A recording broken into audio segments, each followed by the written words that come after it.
and we'll just do what we can, and then I'll send out a link to the people to watch in the recording.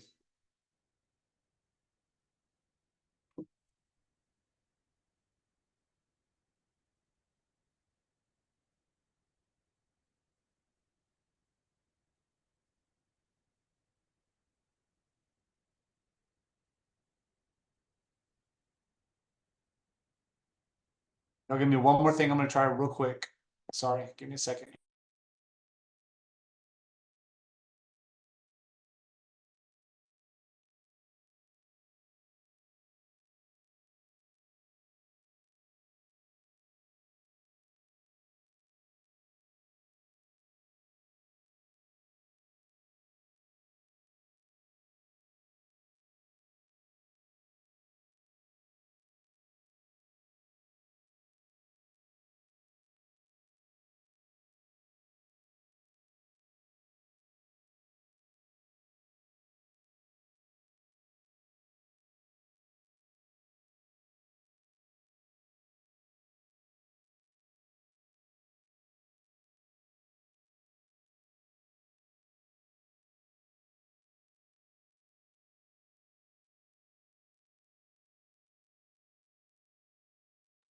Yay, okay, it's working now. We've got over 100 people. Okay, so I'm just resending this link, and then we're going to start, guys. Again, I apologize.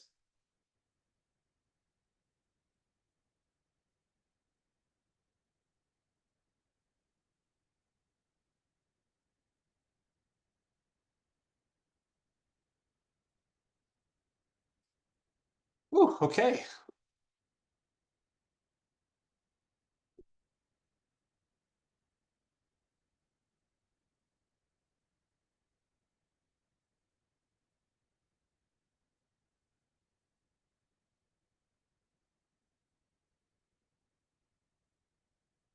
Cory, do me a favor and keep your eye on the chat room for questions that come up, okay?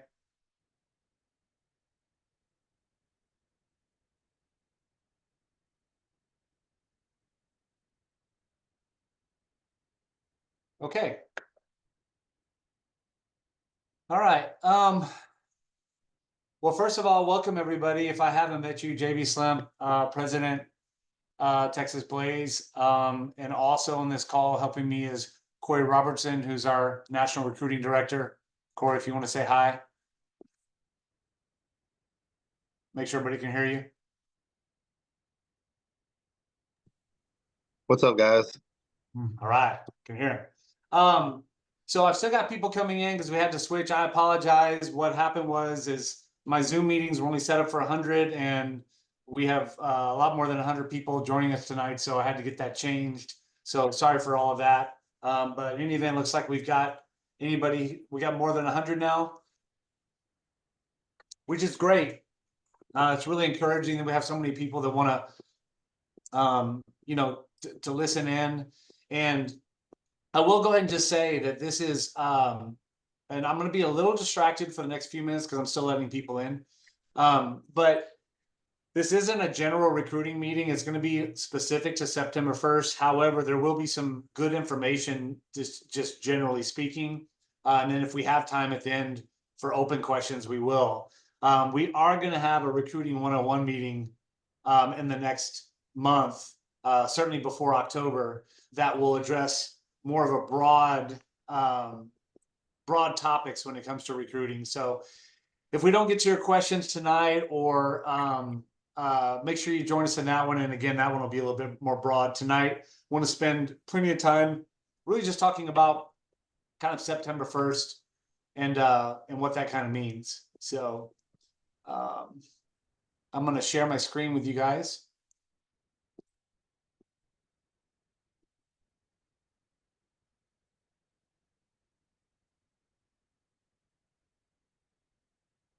And still letting people in, so okay. So I want to start with talking about what is September 1st, and you guys can read this, but in a nutshell, September 1st is really just where the recruiting journey starts.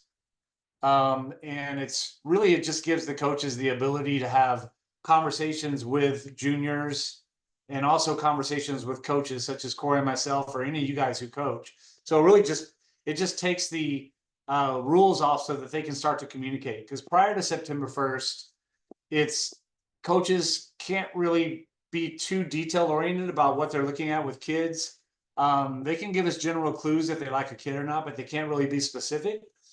Before we had the recruiting rule changes, coaches before September 1st could tell us very specifically, hey, we're looking at, Sally Sue, and, she's our top catcher in that class. And, we're looking to make her an offer. Like, they could be very specific what they wanted to do.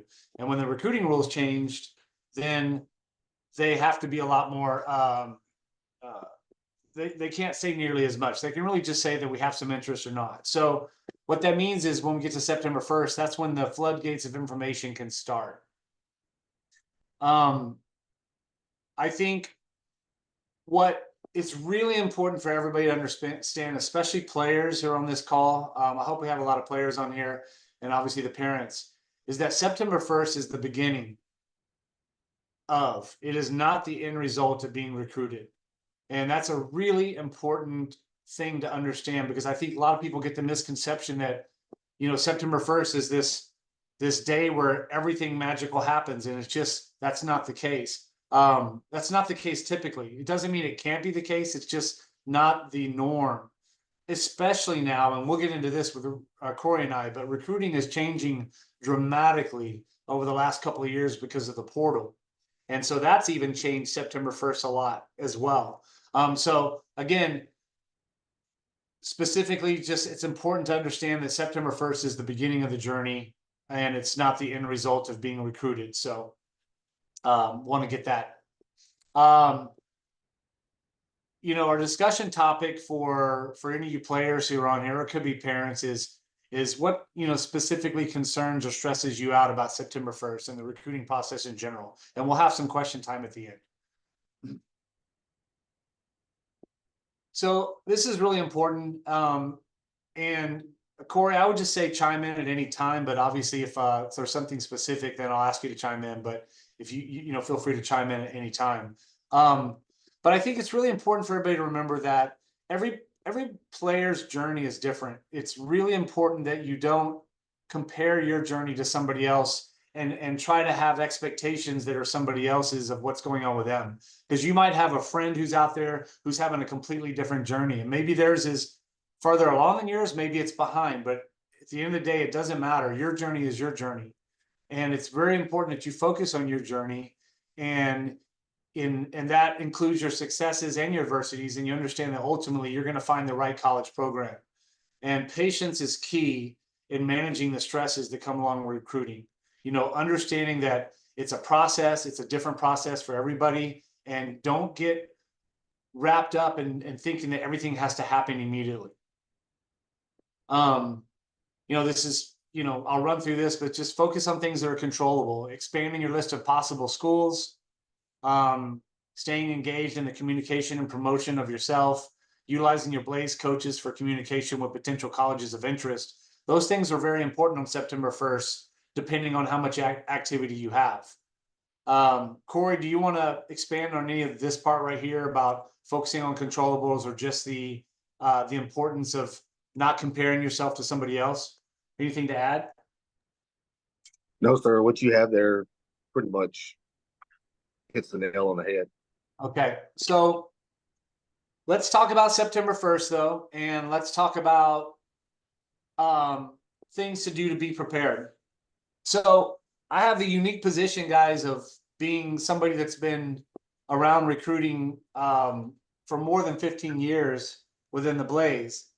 But I also have the unique perspective of being a dad, because I just went through it. My daughter just graduated and is in her first year of college. So, I understand the parent side, I understand the player side, and I understand the college coaches side. So, it was a really unique and fun journey for me to go through to kind of understand from a parent standpoint what are some of the possibilities in terms of the types of journeys you can have in recruiting.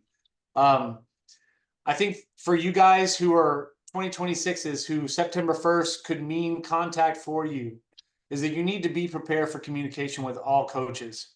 You know, whether you get 1 text, 10 text, 20 text, 20 calls, no calls, you need to be prepared. You can do that with a notebook, having, you know, anything that write down of importance that you want to talk to that coach to. You know, you need to have your questions ready and you need to be organized and ready to speak with them at a moment's notice, because they might be on a timeline where they might want to talk to you very early in the morning or even sometimes in the middle of the night if you stay up in the middle of the night.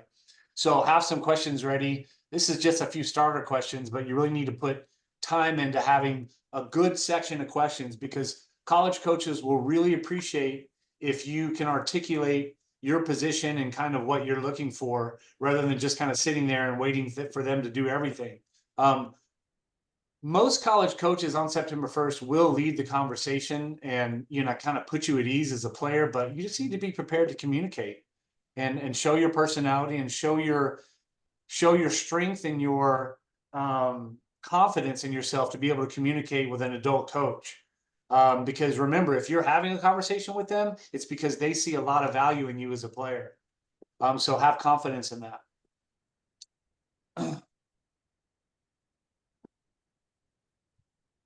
Why some players get calls and others don't.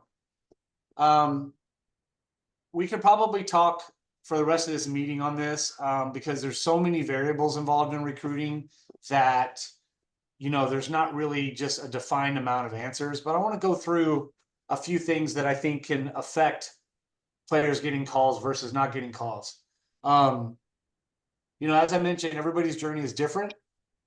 But here's a couple things. So one of the reasons why somebody might get calls or not get calls is the amount of player exposure they've had to the college. A lot of that is included in camps, of course, games and video. So if you're somebody who hasn't sent out a lot or hasn't gone to a lot of camps or haven't played in games where college coaches are watching, then just understand that the information on you is very limited. So you may not have a lot of activity. So that's one thing. And this is a big one too, you know, and this one's always tough because as a coach, and Cory, I know can elaborate on this some, but your performance when it counts will have some bearing on the type of calls that you get. So for an example, if you have a tremendous summer and you just play out of your mind and you have your best summer of travel ball, you're going to get more activity than if you have a struggled summer. It doesn't mean that if you struggle, you'll get no activity. It doesn't mean if you struggle that you're not going to have amazing opportunities. But what it does mean is that coaches are going to need more information on you. So if you're somebody who's a good athlete, you've done some stuff, you've gone to some camps, you've gotten some interest, but you're not getting a bunch of activity on September 1st, even though you've gotten a lot of exposure, it could just be that the coaches they're not quite convinced that you're ready for them to push hard to get you, you know, into their program. They may need more information on you.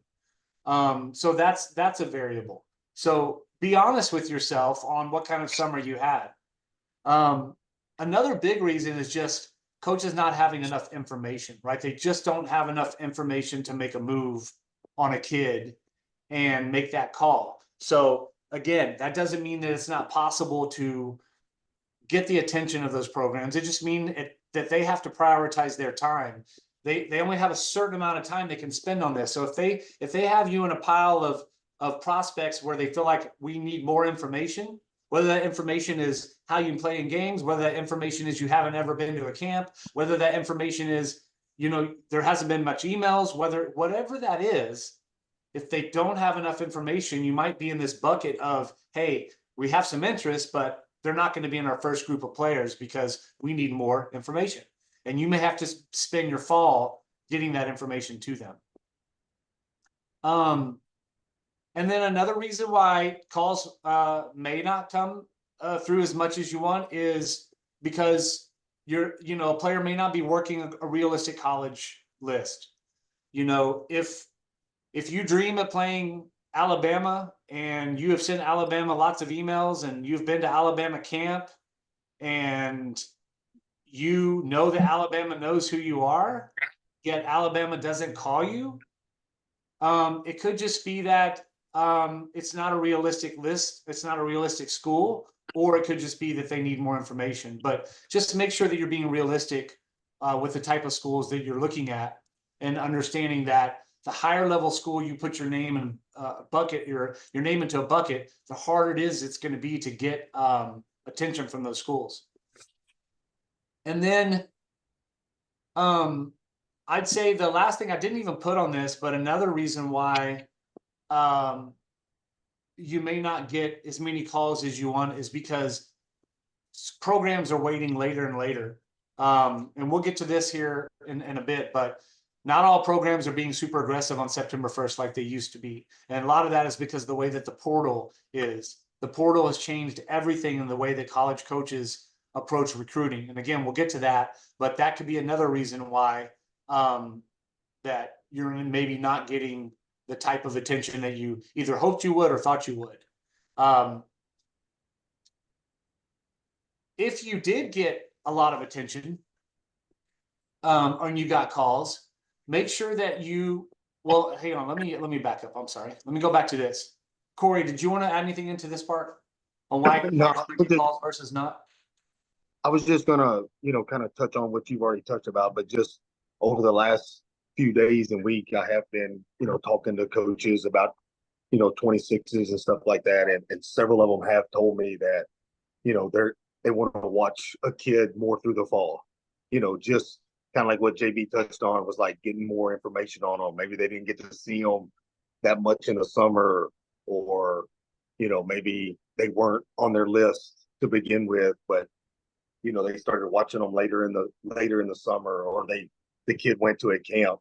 So I've had several already tell me that, they want to, definitely going to watch a so-and-so kid through the fall to see, how they do, get to know them more, stuff like that. So, like what JB was saying, just, those things are real. And like he said, we'll talk about later is like the portal, the portal has a big part to do with that. Yeah, for sure. So what to do next? Let's start with, if you get phone calls and activity, I think it's really important you have everything written down. Be very organized in your thoughts, organized in what coaches tell you. If you have coaches who want to Zoom, if coaches may want to Zoom, they may want to have a phone call. They may shoot you a text in the middle of the night. They may call you in the middle of the night. They might shoot you an email. And don't forget to check your mail, your hard mail, because that a mistake that we made with Riley was on September 1st, we didn't even bother checking our mail. We just didn't think about it because she had received some stuff previous to September 1st, but there was actually stuff in there on September 1st that was the coaches had on purpose wanted delivered on the 1st. And we didn't even think to check it till literally, I think, the day after. So I'm sure there were a few coaches in there that might have been thinking that either there was no interest or whatever, but we just didn't check the hard mail. So check your physical mail as well. But you can get them in any of those types of ways. So when you get up in the morning, or if you stay up all night, however you're going to do it,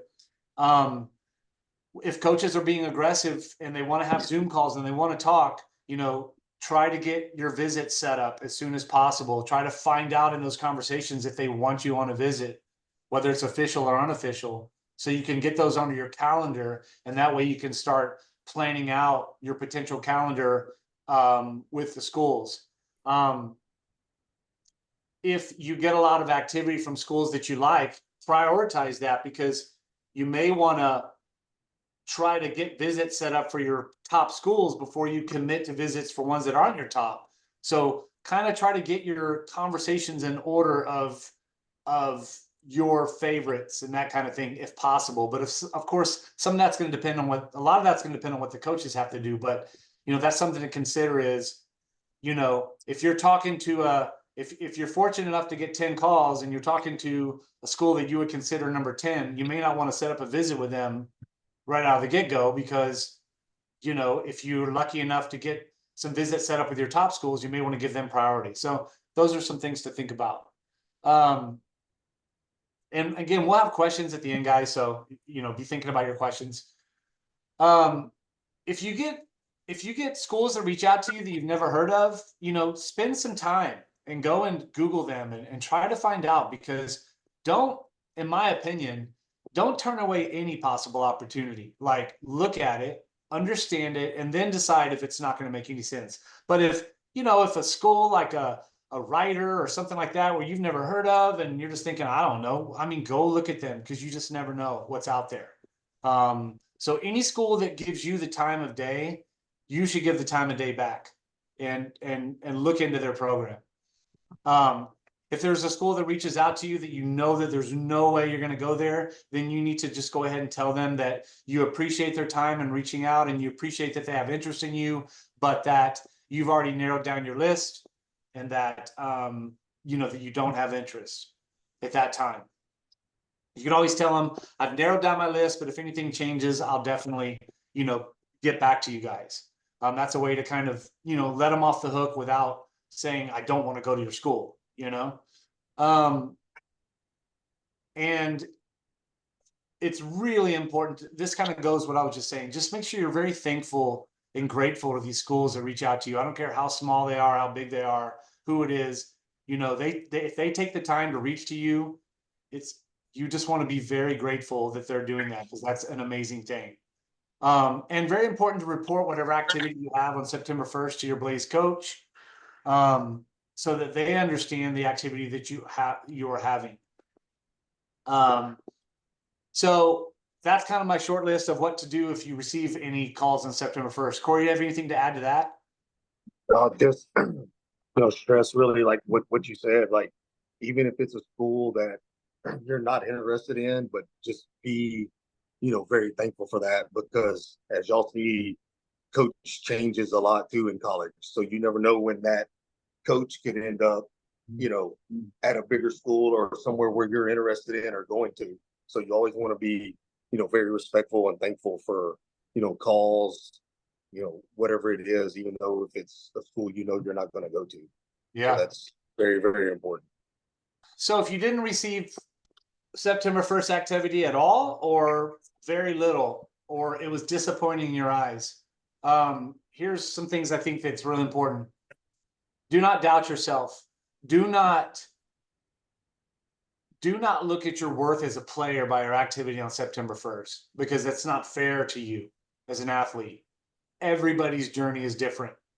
Me and Cory can tell you right now about kids who are either playing or gonna play Division I ball that maybe didn't have the greatest September 1st. So you cannot equate your worth as a player just because you didn't get the September 1st that you were hoping to get.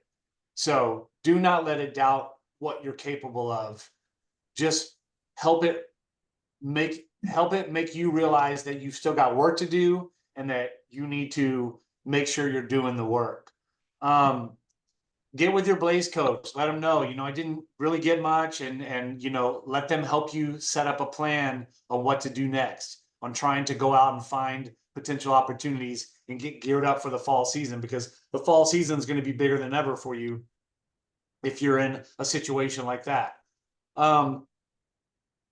Make sure that your school level list is solid. Nobody on this call should be working a list of 5 schools or 6 schools. I feel like if you really want to have recruiting success, you should be working a list of 20 to 40 schools that you've invested some time in. I can tell you this, that my daughter sent out all the way up until, maybe a month or 2 before September 1st, she was sending information out to 30, 40, 50 schools, all levels, super high levels, mid majors, and all the levels that she felt like she would be potentially happy playing at. And we didn't start to narrow that down and let her start kind of not sending as many until we got a lot closer to September 1st and felt like there were some potential opportunities that were going to come. So make sure your list is broad. The broader your list, the more opportunities you potentially are going to have. Okay. So keep that in mind. Really focus on getting to more camps. Camps are huge, bigger than ever for recruiting right now. Colleges are changing the way that they recruit. The portal is a part of that, but a big part bigger than 10 years ago is getting to their camps. And yes, getting to camps is expensive. It's all of those things, but it is super important to get to a camp if you really are serious about getting to a school. So if you didn't get a lot of activity on September 1st, you got to get your school list worked up. You got to get with your coach. You got to find out if your schools that are on your list that you think are still possible have camps, and you need to start working to get to those camps. And then finally, just on my little notes here, and like I said, we could add a lot more to this, is just you got to work harder than you ever have. You got to put, you just have to put a ton of time in. When things aren't going well, whether you're on the field, you know, and you're not having a good weekend with your team or whatever, you just got to go to work. You got to get up Monday and go work harder than you ever have. So I would really emphasize these first and last things. Do not doubt yourself and work harder than you ever have as you prepare for whatever's next in your recruiting journey. Cory, anything to add there? I mean, I've got, two kids that, going through with this right now. We want to talk about that now, JB, or that was story for the end? Yeah, go ahead and talk about it now, because we are getting ready to go to the questions here in a minute. So go ahead and talk about that. Yeah. So I've got two kids right now on my team that didn't have the greatest September 1st. They're 25. Didn't have the greatest September 1st. One was because of kind of an injury setback, but the other one was just, sometimes didn't perform, and she got a few calls. It wasn't what she was looking for. And when I say this, like, I don't want anybody to take me wrong on this, that there's anything wrong with JUCOs, D2s, D3s, because there's absolutely nothing wrong with that. If that's a place that you fall in love with and want to play at. So, but this kid wasn't satisfied with that. She wanted to go play D1 softball. And, fall, she had a pretty good fall, but this summer, like, she just absolutely tore it up. And now she's got an offer to go play D1 softball, so it was just about taking feedback, constructive criticism from me, things that I was getting back from coaches that she really needed to work on, and it was hard conversations, but you just got to be honest with them, and either they've got two choices, either they're going to go and make the best of it, work really hard and work on those things, or they're going to stay where they're at, and what happens.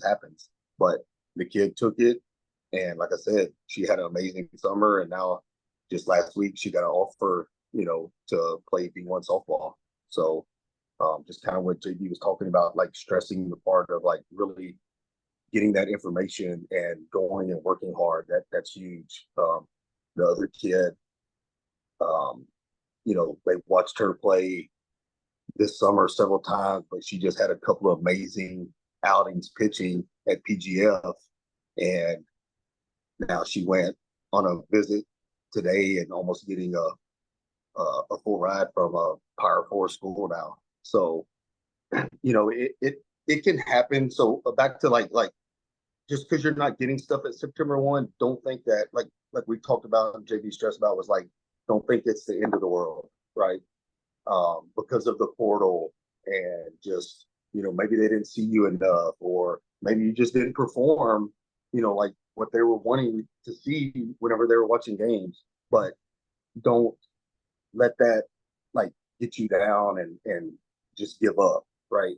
So what I always tell these kids, like my famous saying is like trust the process, right? Work hard, trust the process, trust your coaches, the Blaze, to help you get recruited. And if you work hard, put in the work, like things will happen. There's a school for everybody to play at. I firmly believe that.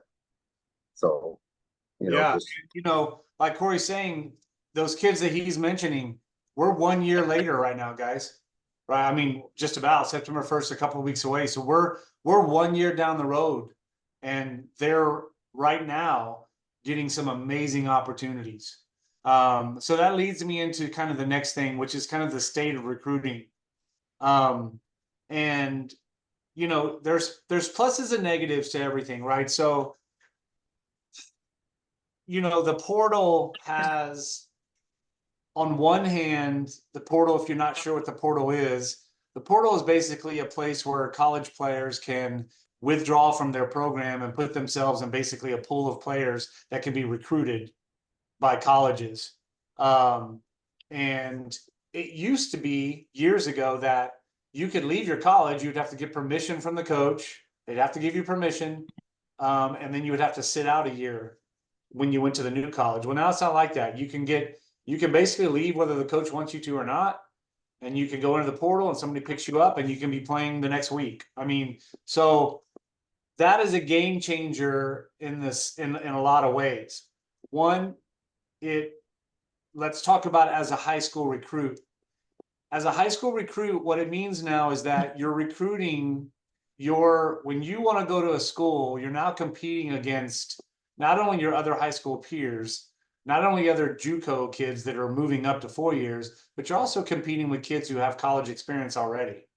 And so that makes it that much tougher.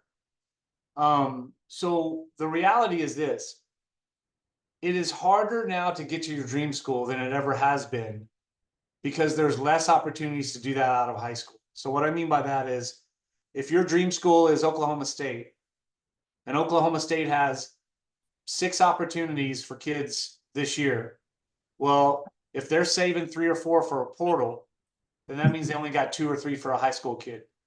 5 years ago, all 5 of those would have went to a high school kid, maybe 1 to a JUCO kid. So it means that the opportunities to go straight there are squeezed. However, on the flip side of that, it also means that things can happen later than ever. And a kid who dreams of playing Oklahoma State can now maybe go to a smaller school and be all conference or an all-American. And then all of a sudden they can go to Oklahoma State and still live out their dream if that's important to them. Because now you could go to your dream school in any years of your college, right? If you're performing. So on one hand, it makes it harder out of high school. But on the other hand, it makes it more possible for you to find your best journey in college a little bit later, if that becomes a situation that you find yourself in. So there's good and there's bad from it. The other positive though to it is now coaches are waiting longer and longer. So what happens is they say, okay, I've got 5 scholarships. I'm going to do 3 portals and 2 high school kids. Well, that means they have 3 portals worth of money. And as the season goes, they may not find the portal kid that they want. So now they come back to a kid who's already past September 1st, and they all of a sudden have money to go get that kid because they decided that the portal wasn't going to work out. So now a kid that didn't think they had any opportunity to play now has an opportunity to play with money.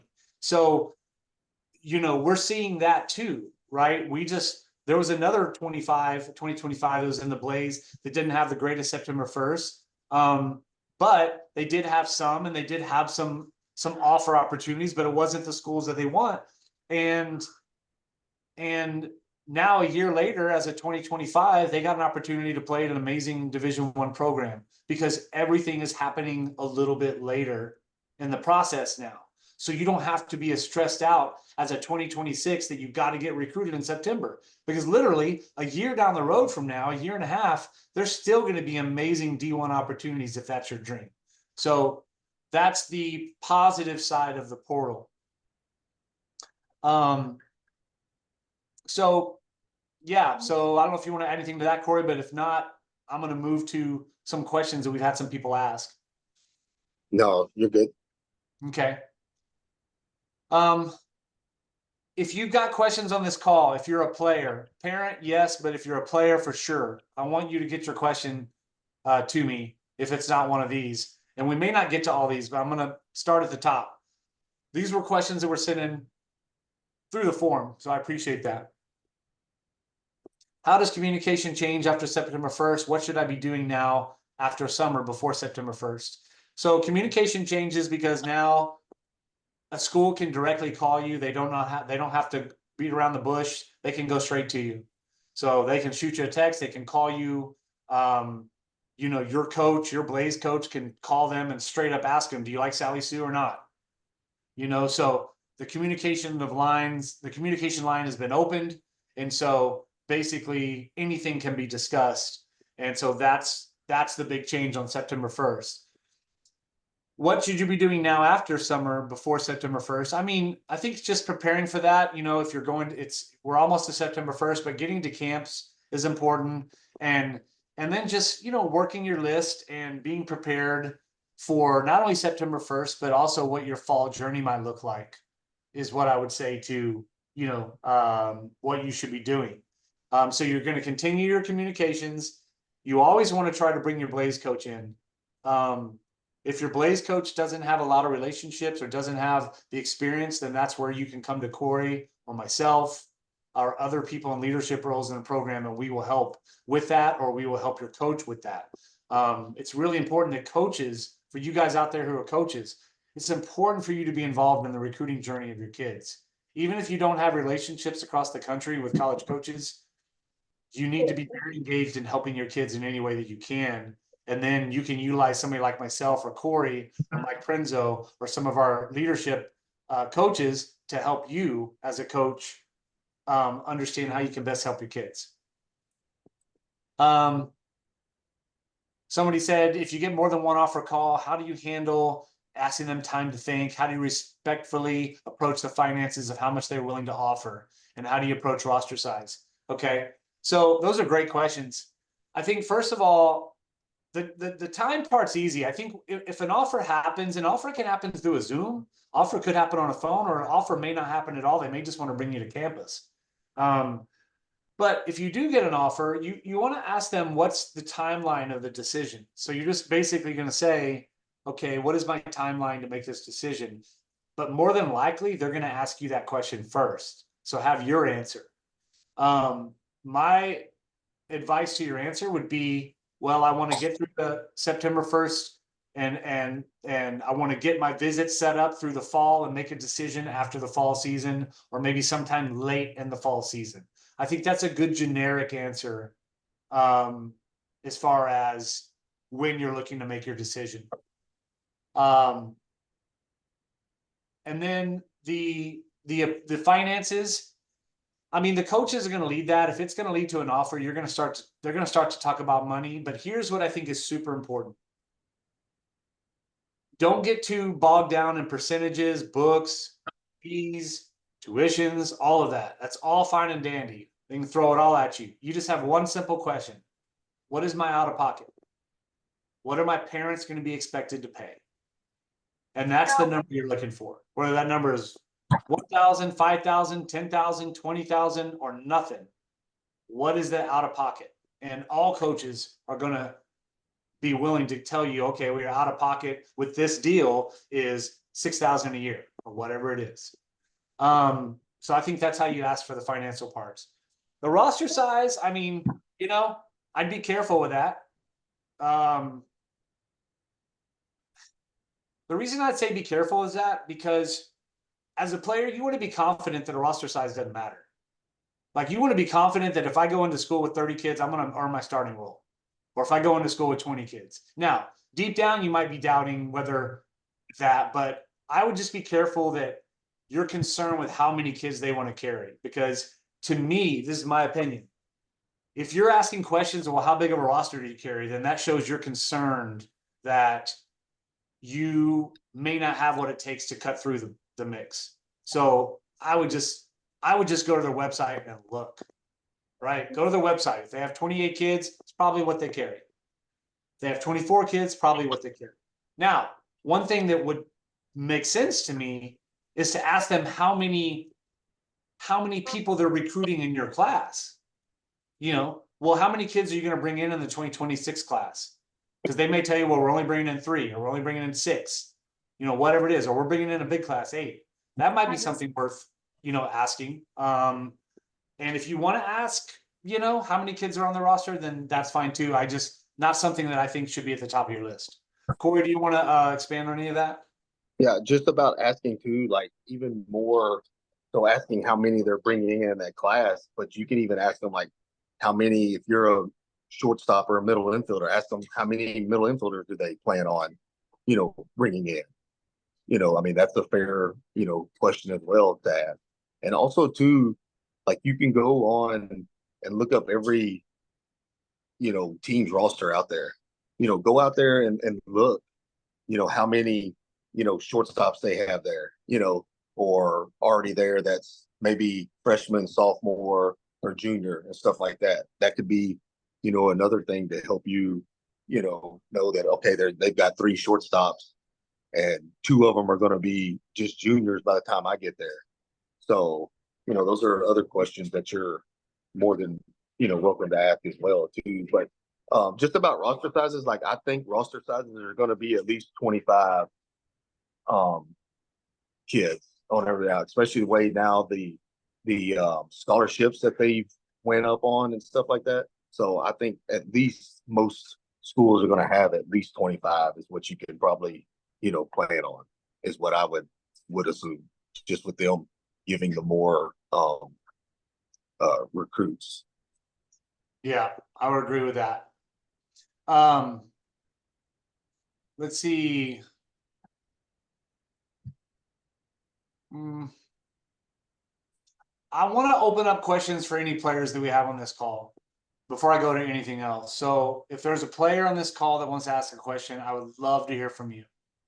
Hey, can I just talk about that next one, JB? What do you feel is more important, showcase or camps? Yeah, sure.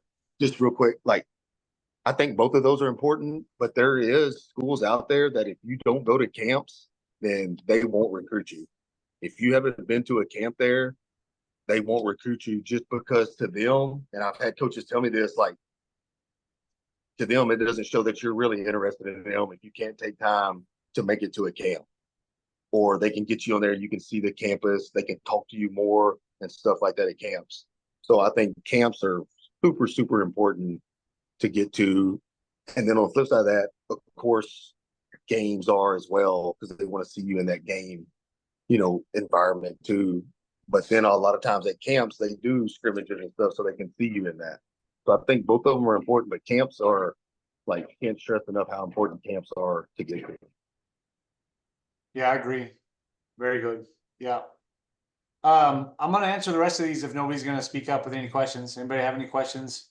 Can anybody actually talk, or do I have everybody muted? Let me see if I can make sure that everybody's not muted. Hey, can I answer and talk about the next one too? Yeah, go for it. Hitters. About the college coaches looking for other than just pitchers and catchers. Yeah. Hitters. Yeah. I mean, go ahead if you want to talk about it. We can keep it, but I mean, pretty self-explanatory of what Cory just said. I'll speak to this too. With the bottom line in college softball is that hitting is going to be the very first thing a coach is going to look for is a pitcher, period. The pitcher is the first thing that schools are going to prioritize. Outside of that, it's going to depend on what their needs are, but the hitting is going to play the next biggest role in what is possible for a kid. So if you have a dream school, it's a Power 5, whatever, you better be able to hit at a Power 5 level, because the hitting is going to drive that decision for them. The only way I could see that changing or being an exception is if you are just you have an incredible attribute that's just freak in nature. So you're a shortstop who, is incredibly fast and can throw 74 miles an hour and the most athletic shortstop, that anybody's seen. Like if you have some crazy skill, then yes, your hitting could probably be more average. But unless you're a freak in nature, your hitting needs to be there. And so I agree with Cory on that your hitting is going to always be a part of the situation of what type of college you can get to. Anybody want to try to ask a question? Can somebody just say something to make sure I can hear them?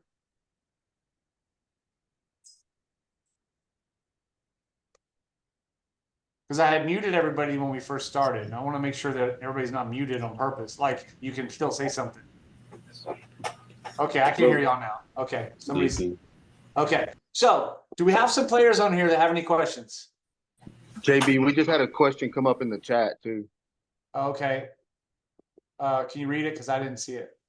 It says, what should 2028s be doing right now so early in the process to prepare? What is a 2028? That is a what? What grade is that? It would be a freshman. Freshman. So what you should be doing is getting better, working your butt off, and you should be involved in everything that the Be Recruited program has in the Blaze, and you should be starting to network yourself, starting to set up your social media, starting to create content, and working your tail off. That's what you want to be prepared in doing. So that's what I would focus on is your content, your online presence, and your work ethic. And then trying to get to camps if you can get to camps, get to as many as you can of the schools that you're interested in. Yeah. That age, just kind of get to camps that are like your, dream schools. Don't at that age, I wouldn't try to be like chasing every camp. Just get to your ones that are kind of your dream schools and like JB said, like develop. Like that's the huge thing. So if you're developing right now, by the time you get to that stage where they're out recruiting and looking when you're on that team, then they can tell that you've been putting in work, so development is huge. Yeah. Hey, I want to answer this question because I think this is a really important question. That just came through the chat. And I really want everybody to hear me and Cory address this question. And we've already kind of addressed it, but I don't know if Liliana heard that part or not. But I assume this is a player, it could be a parent, that asked, is all of this out of reach for me being a 25? So we talked about this already a little bit, Liliana, but absolutely not. Okay, we have a 2025. Over the last 2 weeks, we have 3 or 4 or 5 of them that have all gotten offered huge Division I opportunities. It is never too late to find your college certs. We had this year on 18s, we had a senior who got a full ride at a major Division I college 2 months before school starts. It is never too late. It's never going to pass you by. It's not really what it's about. It's about what you want and you playing college and you finding the right situation, but it is never too late. I have seen so many kids in their last year, their senior year, find colleges that they call home. So your answer to your question is never too late. As long as you love the game and you want to play college, it is not too late. Great question, though. I'm so glad you asked that. Yeah. Where should my focus be on communications over the next few weeks? Good question. I would say you would continue the same type of communication that you've been having, post communication after summer ball, updating your coaches list. And then the other thing is I would say is continue to work with your coach on trying to help them find some information for you. Right. So if you have a school that you feel like might be a nibble or might have some interest, try to get your coach to help figure that out for sure, where you might stand with that particular school. But other than that, you just keep your communications open, and then again, getting to many camps as you can. Okay, this is a great one. With camps and travel ball being so expensive, how does an athlete prioritize camps, visits, and attend schools that they're interested in? Really good question. My advice to you is to work directly with your coach and find out if the school that you have interest in, do they know who you are already? And make sure that if you go to a camp that your coach has let that school know that you're going to be there. So they very specifically know that you're going to be there. Also, it's important to, if you're not sure, if you're kind of like going for a school out of the blue, you're not sure if they have any interest or anything because you don't really know much about them, have their coach straight up ask them, you know, are you guys looking for a 2026 outfielder, whatever it is? You know, before you go to camp, find out if there's any interest in the type of player that you are. And the way that you find that out is through your coach, is through your Blaze coach. And if your Blaze coach can't figure it out because they don't have that relationship, then that's when they can come to us. You know, they can come to me or come to Cory at any time. And that's true of anybody in our program, guys. I mean, our phone is open to anybody at any time that needs help in understanding all this. But your particular coach, you know, if you play for Brett Berryhill, you go to Brett and you say, Brett, can you please find out if Texas State is still looking for a 2026, if they're going to be looking for a 2026 outfielder, you know, or a 2025 or whatever it is, so that you can start to be efficient with the camps that you go to as best as you can. If that's not possible, because sometimes it's just not possible to get those communication lines open, then I think you go to camps that you feel like you can make an impact at, and pick ones that you can drive to, pick ones that aren't quite as expensive, you know, just do the best you can. Because yes, it's expensive to run across the country and go to a camp, and that's not for everybody. But there's so many pathways to success that don't think that you have to do that to be successful. Just understand that camps in general are going to be a part of the process. Yeah.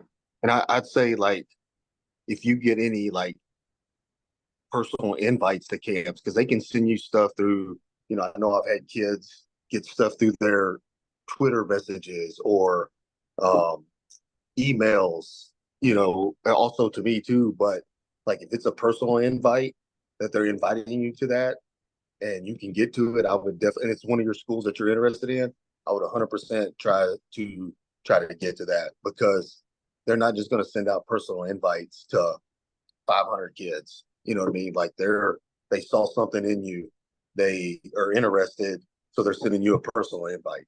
You know, so those are kind of ways you can narrow that down as well.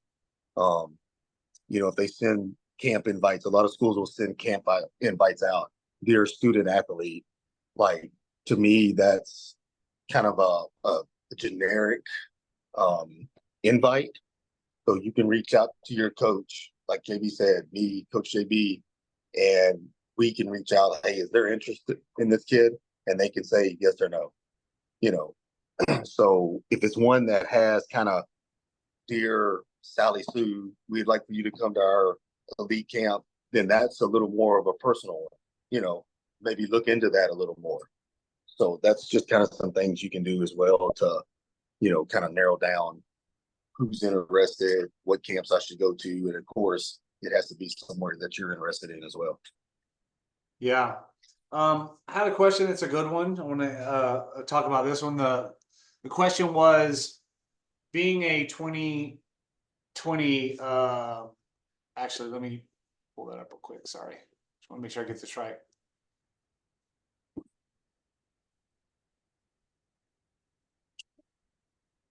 Okay, so this is a question somebody had.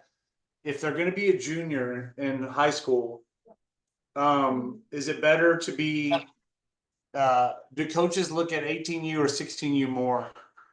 Well, that's a loaded question, because it's all going to depend, A, on the 16 or 18U team you're playing on. It's also, B, going to depend on what type of school you're looking for. Because in a nutshell, this is how it works. In a nutshell, on 18U, your advantages would be that you're probably going to get smaller schools. Like if you have D2s, D3s, and Smarty schools, they're going to spend a lot of times with 18s, because typically they recruit later. So there's going to be a lot of the talent that they're looking for already playing 18U. If you are the type of talent that can draw a Division I, and you play on an 18U team that has the reputation to get the coaches there, then you can get any school to come watch you play at 18U. The advantage that you're going to have on 16U, depending on the team that you're on, is If you're on a strong team that has a lot of recruiting following, then you're going to get a lot of anonymous looks, meaning anonymous means maybe schools that you're not targeting, but they come because maybe you're playing a very good opponent and, you know, you have a bunch of coaches in the stands watching that you may or may not have any contact with, but they're there because it's a 16U game and they're looking for a lot of the younger kids. So you could get an anonymous look if you go and you knock a couple of balls out of the park during that, then you might have some schools that come at you that you never even thought of before. But if your recruiting is targeted, like you have it narrowed down and you have some interest, then I don't think it matters which one you play, as long as the competition, as long as those schools are high level. Now, if you're playing in a situation where, you know, well, I'll just kind of leave it at that for that. Cory, you might want to elaborate, but I think the nutshell is that from the masses, like just the amount of coaches, it's going to be easier to play on a 16U team and get that. On an 18U team, it's going to be more precise, targeted recruiting, and then potentially more of the smaller programs that come to the 18s. I agree with that 100%. Like JB said, you'll have, you know, more masses and maybe schools that, you know, you're not really interested in or didn't know about at the 16s versus 18s. But again, I feel, you know, very confident with relationships that we have. We can get any coach to come to an 18U game to, you know, to watch a kid. If there's a kid there that, you know, they need to come see, like, I think, feel very confident we can get a coach there to come and watch them at an 18U game. So. Awesome. Any more questions? Yes, I had one. Woohoo! Let's go. We got somebody even speaking up too. Yeah, it's Allie, actually. Allie, of course she's going to speak up. Okay, so Does not surprise us. Bring it on. Okay, so as of 2027, and we're having a fall tournament, and you get like a prospect camp invite, and it's one of the schools you're targeting. Which one is the higher priority, the big showcase for the tournament, or the college camp? I think that's let me answer first and then Cory, because I know you deal with this too. I think that's a decision for you and your coach, right? So I think you go to your coach and you talk to him and you say, hey, I got an opportunity to go to such and such school, but it's also the same weekend as our such and such tournament. And then what I think needs to happen is we need to make sure that the interest level is high, so that missing the tournament is worth it. Because here's the thing. On one hand, if it's one of your top schools and the interest level is high, then yes, that would be very difficult to pass up. On the other hand, you could go to a tournament and get exposure to 25 more schools instead of just going and working with one. So a lot of it just depends, again, on how much you love the school, how much the school has interest in you, and then what you and your coach think. Because I think it can go either way on which one is the better choice. Cory? No, I would agree with what JB said. Allie, or for anybody, just kind of, you know, first off, you got to judge what your interest level is. You know, if it's a school that's really high on your list, then probably worth looking into. If it's somewhere like down the list or you're not really sure about, then more than likely I would probably go to the tournament, because like JB said, there might be, you know, you're going to work out with one school versus seeing, you know, 20, 30 schools.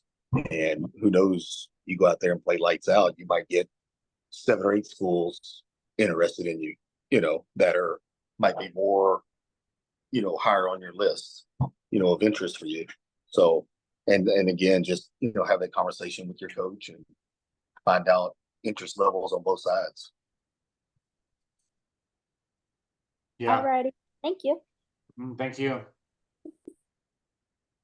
Okay, I want to wrap this up in a couple minutes. So let me look here. There's another question.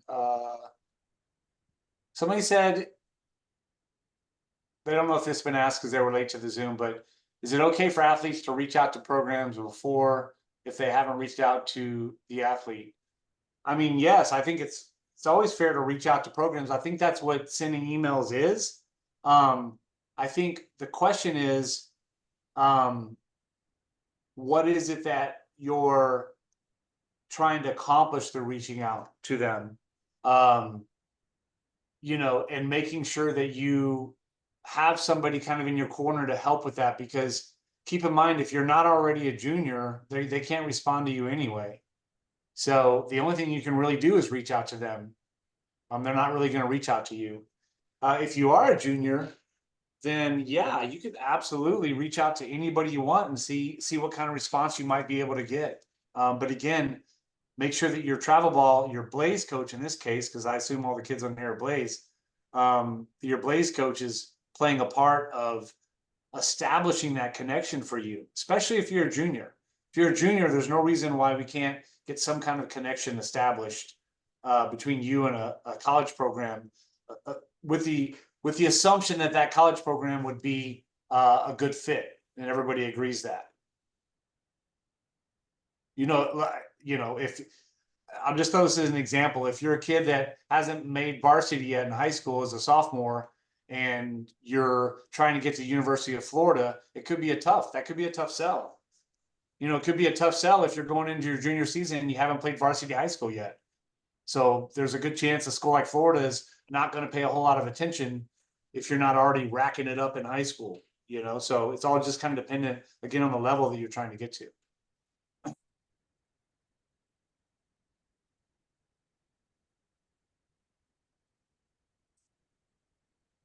All right, last question. Unless a player speaks up. If a player speaks up, we're staying. But last question, if not. If coaches are looking at pitchers first, what kind of hitting metrics are they looking for? Well, that's a tough question, because at the end of the day, For me, it's that. Go ahead, Cory. Oh, sorry. I was just saying, yeah, that is a tough one, because like, I've had, kids do both, and it's some of them when they got to college, to them, right, their pitching was more important than what they were recruiting for, right? Every program wants pitching. To me, from what I've seen, like you got to be an elite level hitter to hit at the next level, in big programs. It's just it takes a lot of work, and there's nothing wrong with that, putting in both of it. But just from what I've seen, like, you got to be like a sure enough elite level hitter that can help them be one of their top 9 hitters in their lineup to get in the lineup at most schools. And I might, Joe asked this question. Joe, you can speak up. I think Cory, what he's asking for is, if pitchers are the big thing for colleges, then what, as a hitter, what do you need to be focused on? Not necessarily if it's a pitcher that hits, just hitting in general. My bad. Yeah, no, I think that's what he's sorry. saying, but he may have said what, but if not, regardless, I think I'll address that real quick. I think here's what my experience shows me. And I know Cory will agree with this. Everything is relative to the school that you're looking at, but at the end of the day, you got to hit in games. You got to hit. Do you have to hit every single game and be lights out? No. But at some point, you got to show up and have lightning, and you got to knock the snot out of the ball and get hits and be effective in front of coaches. Like, if you are not being successful in games to a certain degree, at some point, it's going to be hard to move the needle with a college.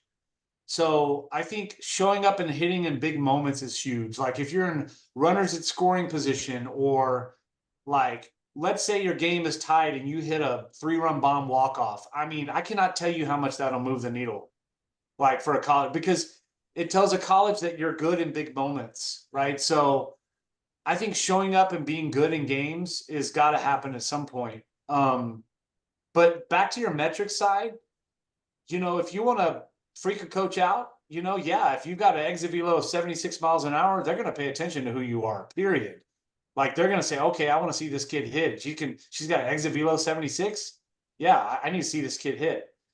So if you have crazy metrics, then yes, they're gonna be intrigued. But at the same time, at some point, they have to see you're being productive in a game environment to really get serious about pulling the trigger. And another one on that, and I just had this conversation with some coaches over the last month too, um, is like making adjustments, like showing and seeing, making adjustments in the game from pitch to pitch, at bat to bat.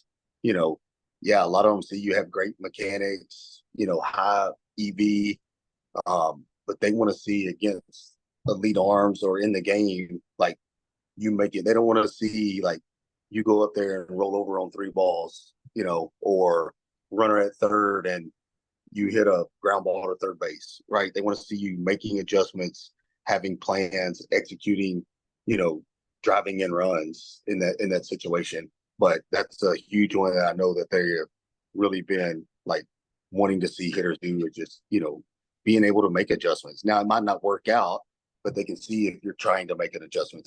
Most of them been doing it long enough. They can see, okay, man, she was trying to make an adjustment, you know, and not doing the same thing over and over and over again. Yeah. So for the sake of time, I'm going to answer these last 2 questions and then we're going to call it so for the evening, but really appreciate you guys hanging in there. This is a good one. I'm glad somebody asked this. Somebody asked, is the recruitment program worth starting now for a 2029 or waiting till freshman year? So let's talk about our B Recruiter program. First of all, our B Recruiter program is actually required of 8th graders and up. The reason why we require it for 8th graders is because by the time you get to 9th grade, you need to already have your foundation and your skills built for what to be successful. So we don't want a 9th grader coming in being clueless. So we want our 8th graders focused on starting their college searches, on starting getting their emails together, starting to maybe go to a camp if they can, just getting their mind around what the process looks like and starting to work that. So by the time they're a 9th grader, they're hit the ground running. So absolutely, you want to start your process in 8th grade. We even have 7th graders who join our Be Recruited just because they really want to understand this, and that's fine. We opened it up to 7th grader, but it's required for 8th graders and up. On this subject, you do not need third-party recruiting companies. You do not need to shell out money to NCSAs, all of these kind of companies. It's not beneficial unless you're rich and money means nothing to you. Then sure, man, go throw anything you want out everywhere.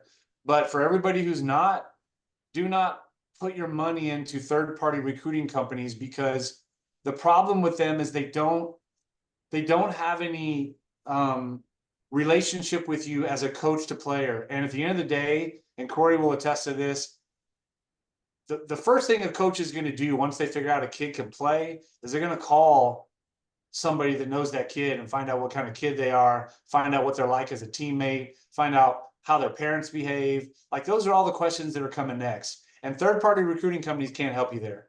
So getting somebody and paying somebody to send out 500 emails to coaches in colleges that you have no clue who they are or whether you'd ever go there, to me, is a waste of money. The Be Recruited program, along with doing the work and asking questions and utilizing our resources, will get you recruited, period. So you don't need to pay anybody else to do it. Last question. And the thing with Go ahead. also too, just on the third party deal, a lot of those third party companies, like they will push you to a school just because it's a school showing a lot of interest in you. They will push you to that school because it helps them. They can say, oh, we got another kid recruited. Does that make sense? So like, you know, and it might not be a school you're interested in. So, and again, like JB said, they know really nothing about you, you know, so absolutely 100% do not need third-party recruiting services. This is a good one. I want to finish, and this is really for everybody who hung in here. This is a great nugget for you guys. So the scholarship money in college softball has changed. And it is moving to where softball teams will have 25 potential scholarships available. This is huge, guys, because before this, there was only 12, a little over 12. So what that means, if you had 25 kids on the team, you had a handful of full rides, and then you had a handful of half rides, and then you had a big chunk of less than half rides, and then you had some probably walk-ons and some, some people that were paying out of pocket. Well, now, in the future, it's possible for a school to have 25 scholarships. So what that means, if they have 25 people on their team, everybody could theoretically be on a full ride. That is huge. I mean, that is big time. Football's had that, volleyball's had that, other sports have had that. But now it's come to baseball and softball. So this is big news for everybody, because what it means essentially is eventually, and right now, and I'll get to the caveat in a minute, what it means to, at least now, is that if you have the ability level to make it to a large D1, you're probably going to be on a full ride. So that's incredible news. Now, the caveat to that is the school has to be what's called fully funded. Fully funded means that the athletic department gives them the money for those. And a lot of schools aren't going to be fully funded for a while. So you could have a school that doesn't have 20, even though it's legal that they have 25 full ride scholarships available, they may not have the money to do that. So it's going to take time for schools to have the money to give those 25 full rides or those 25 scholarships. So the big schools already got them. I mean, they're already coming at them now. So your big schools, most of them are fully funded. So there's a lot of full rides coming now that were a lot harder to get a year ago. So that's a great thing for all of our kids and all of us as parents, right? So that's really, really good news, and can't wait to see where that goes. Okay, so I appreciate everybody being on. Some of the last question here I got to answer because it's a Blaze Be Recruited question. They want to know, where do they get the Be Recruited information? It's from your coach. Your coach should have already given that to you. But if they haven't, tell them that you need the information on Be Recruited program. If your coach doesn't know where to get it for any reason, then tell them to check GroupMe, check their coaches packets. But if not, contact me and I will get it. Or if you need to get it from me specifically, reach out. I will get you the information on our Be Recruited. Okay, with that being said, thanks, Coach Cory. Did you have any last words you want to say? I just a final thing I say, like, about the roster spots. You're talking about, like, there's going to be, a lot of kids on a college roster, 25, 30 kids potentially, but at least more likely on the fully funded schools, at least 25, right? So my advice, to a lot of parents and even kids is, like, that or younger kids, like, get used to playing on a fairly large roster now, younger, and, like, be okay with, if this game, your role is to be whatever the coach asks you to be, right? Because when you get into college, you learn those things now. When you get into college, and maybe this game you're a DH or you go in a run or something like that, like, you know how to handle that at that level.